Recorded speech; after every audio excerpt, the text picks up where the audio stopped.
Subscribe to my channel by pressing red button and click on the bell icon for notification of latest updates. प्रतिनिधि सभा पुनर्स्थापना गरी कांग्रेस सभापति तथा विपक्षी दलका नेता शेरबहादुर देउवालाई प्रधानमन्त्री नियुक्ति गर्न सर्वोच्च अदालतले दिएको परामर्शप्रति निवर्तमान प्रधानमन्त्री केपी शर्मा ओलीले तीव्र असन्तुष्टि व्यक्त गरेका छन्। प्रधानमन्त्री कार्यालय सिंहदरबारमा मंगलबार राष्ट्रका नाममा अन्तिम विदाई सम्बोधन गर्दै प्रधानमन्त्री ओलीले रेफ्रीका रूपमा रहनुपर्ने अदालतमा गोल गर्ने र खास पक्षलाई जिताउने इच्छा जागृत भएको आरोप लगाएका हुन्। अदालतको हस्तक्षेपकारी फैसलाले लोकतान्त्रिक प्रणालीमाथि जोखिम निम्त्याएको पनि ओलीको आरोप थियो। अत्याधिक न्यायिक सक्रियता मार्फत प्रत्येक विषयमा हात हालेर कहिले त सन्दर्भमै नभएका मागै नभएका विषयसम्म अगाडि बढेर न गन्तव्यमा पुग्न सकिन्छ न त त्यति ठूलो भारी बोक्ने सामर्थ्य यस्तो निकायमा हुनु नै सक्छ। ओलीले भने खेल खेल्ने जिम्मा खेलाडीहरूको हो, तर रेफ्री स्वयंमा गोल गर्ने र खास पक्षलाई जिताउने इच्छा जागृत भयो भने त्यसले जोखिम निम्त्याउँछ। अझ वादी पक्षले माग नगरेको विषयमा समेत फैसला दिँदा जटिलता मात्रै बढाउँछ। सरकार बनाउँदा जनप्रतिनिधिले जसलाई पनि मतदान गर्न पाउने र व्हिप पनि लगाउन नपाउने अदालतको व्याख्याले दलीय आस्थाका लागि चुकाएको मूल्यलाई चुनौती दिएको ओलीको दाबी छ। फैसलाले संविधान नै पछाडि फर्काउने गरी संशोधन गरेको समेत उनको भनाइ थियो।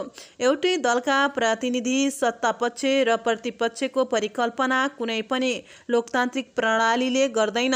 निश्चित व्यक्तिको आकांक्षा परिपूर्तिका लागि गरिएको संविधानको व्याख्याले वस्तुत पछि फर्किने गरी संविधानको संशोधनको काम गरेको छ।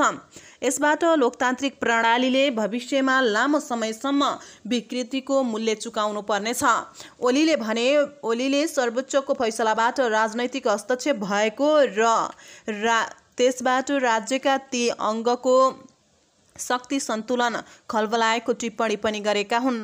फैसलाले लोकतान्त्रिक प्रणाली र नियन्त्रण सन्तुलनको सिद्धान्तलाई खलबलाएकाले भविष्यमा त्यसका दुष्परिणाम देखिँदै जाने दाबी समेत गरेका छन्। फैसलाका प्रावधान र प्रयुक्त कतिपय भाषा शैलीले लोकतन्त्रमा प्रति विश्वास राख्ने सबैलाई चिन्तित तुल्याएको छ। नियन्त्रण र सन्तुलनको सिद्धान्त बमोजिम राज्यका सबै अङ्गहरूबीच समन्वय र सबै आफ्नो सीमाभित्र मर्यादित र संयमित रहन सके मात्रै लोकतान्त्रिक प्रणाली सुरक्षित र गतिशील हुन सक्छ, ओलीले भनेका छन्। तर फैसलाले लोकतन्त्रको आधार स्तम्भका रूपमा रहेका राज्यका तीन अङ्गबीचको सन्तुलनलाई नराम्रोसँग खलबलाएको छ। क्षणिक रूपमा कसैलाई हर्षित तुल्याउला, कसैभित्र विजेताको भाव पनि हुर्किएला, तर लोकतन्त्रको मूल्यमा प्राप्त विजय क्षणभर र अर्थहीन हुन जान्छ। अदालतले नै प्रधानमन्त्री तोक्ने र हटाउने काम विश्व इतिहासमै पहिलो पटक भएको उनको भनाइ थियो। विश्वको इतिहासमा पहिलो पटक सम्मानित अदालतबाट प्रधानमन्त्री तोकियो। यही विश्व न्याय प्रणालीका रूपमा अनुसरणीय भएछ भने विडम्बना भन्नु पर्ला, तर यो इतिहासको कडीमा परीक्षित हुन त बाँकी नै हुन्छ, ओलीले भनेका छन्। ओलीले अदालतले गर्ने फैसलामा हप्तौं अगाडि थाहा पाउने स्थिति बनेको भन्दै अदालतको निष्पक्षता र कार्य सम्पादनमाथि समेत गम्भीर प्रश्न उठाएका छन्।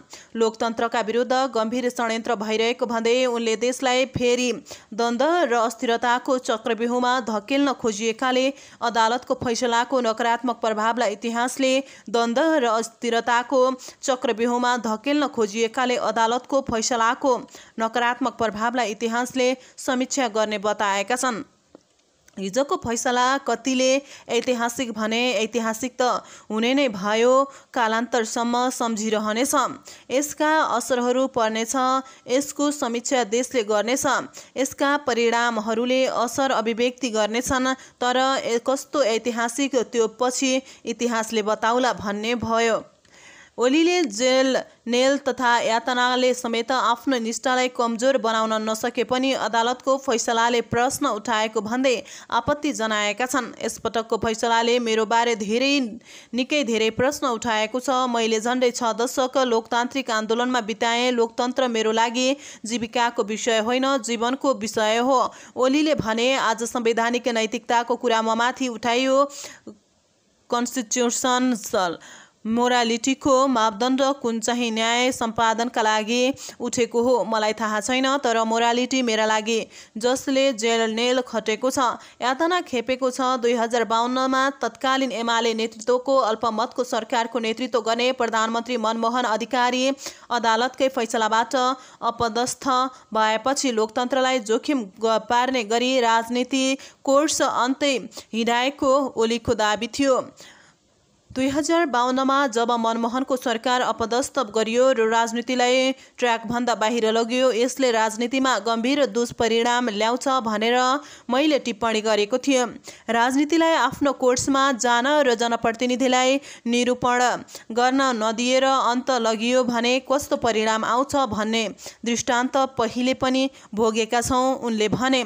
ओलीले आफू जनादेशबाट होइन परमादेशबाट बाहिरिँदा रतिभर चिन्ता नभएको पनि बताएका छन्। जनताको जनादेशले होइन, सर्वोच्चको परमादेशले। जनताको जनादेश त मेरो पक्षमा थियो, परमादेश शेरबहादुरजीको पक्षमा भयो। त्यसका कारण सर्वोच्चको परमादेशका कारण जिम्मेवारीबाट बिदा लिँदैछु। सरकारबाट बाहिरिनु पर्दा मलाई रतिभर चिन्ता छैन। मेरो लागि भने आफ्नै भित्र र बाहिरबाट घेराबन्दी र षड्यन्त्रको सामना गर्नुपर्दा पनि सरकारले सोचे अनुरूप राम्रोसँग काम गर्न नपाएको उनको गुनासो थियो। तर ओलीले आफ्नो कार्यकाल सम्पूर्ण हिसाबले सफल रहेको दाबी गरेका थिए। उनले सरकारले जाँदा जाँदै सबै नेपालीका लागि खोप सुनिश्चित गरिसकेको दाबी गर्दै एक दिनपछिबाटै नयाँ सरकारले त्यस बारेमा गलत प्रचार गर्न सक्ने भएकाले अहिले भ्रममुक्त हुन ध्यानाकर्षण गराएका थिए। 1.31 लाख खोप तत्काल आउने सुनिश्चित भएको बताएका थिए। 2 करोडभन्दा बढी मात्राको खोप ल्याउने टुङ्गो लागेको छ। केही महिनाभित्र सबैले खोप पाउने सुनिश्चित आधार बनेको छ, ओलीले भनेका छन्। देउवाको नेतृत्वमाथि गम्भीर आशंका राजनीतिलाई विपरीत दिशामा लान खोजिँदैछ। ओलीले मुलुकको राष्ट्रिय स्वाधीनता र स्वाभिमानलाई सबल बनाउनु पर्ने बेला राजनीतिलाई विपरीत दिशामा हिँडाउन खोजिरहेको दाबी गरेका छन्। विदेशी शक्तिहरूको इसारामा देशलाई प्रतिगामी बाटोमा हिँडाउन खोजेको र त्यसका लागि देउवालाई नेतृत्वमा ल्याइएको सङ्केत गरे पनि ओलीले प्रश्न भने पारेनन्। यति बेला राष्ट्रिय स्वाधीनता र सार्वभौम सत्तालाई वास्तविक अर्थमा सबल बनाउँदै जानुपर्ने आवश्यकता थियो, तर त्यस्तो हुन सकेन। आजको राजनीति विपरीत दिशामा लान खोजिँदैछ, ओलीले भनेका थिए। उनले देउवाको विगतमाथि प्रश्न उठाउँदै संसद र सरकारको कार्यकाललाई लिएर घोचपेच गरे। बाँकी संसद चलोस्, मेरो शुभकामना छ। समयमा निर्वाचन होस्, तर मलाई शङ्का छ जस्तो घटनाक्रम विकास हुँदैछ यसले संसद पनि सही सलामत जाला, ओलीको भनाइ थियो। अब बन्ने सरकार सही सलामत ढङ्गले अगाडि बढ्ला शङ्का छैन। विगतमा यसमा अग्रणी भूमिका खेल्ने परिचित पात्र छन्, मैले धेरै भनिरहनु पर्दैन। उनीहरूको इतिहास र भूमिका पनि देश र जनतालाई थाहा छ।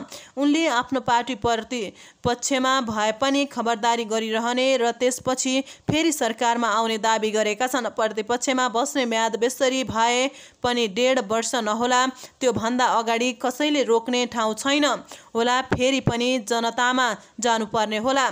ओलीले भने धैर्य र संयमता नगुमाई देश, जनता, लोकतन्त्र र राष्ट्रियताको रक्षा तथा संविधानको सजीव कार्यान्वयन लगायत अभिभारामा क्रियाशील हुन कार्यकर्तालाई आग्रह गरेका छन्।